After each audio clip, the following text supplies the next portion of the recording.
এইমাত্র একটা মাছ হিট হয়েছে, আমাদের পুলক তুলতেছে।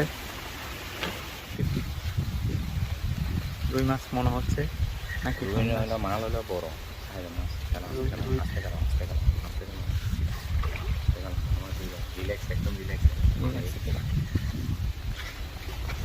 এই পাশে চাবি গেল না, এই পাশে ভর্তি নিয়ে তুলে ফেলে গেল রিল্যাক্স গেল।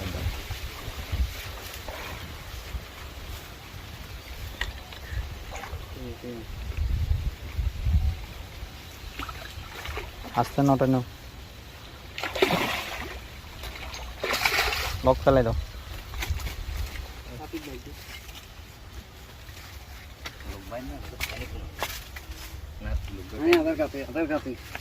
ঠিক আছে, এখন হচ্ছে সম্পূর্ণ জোয়ার। এখন মাছের টোপ কম নিচ্ছে, মোটামুটি ভালোই হিট হয়েছে, আমরা ভালোই মাছ পাইছি।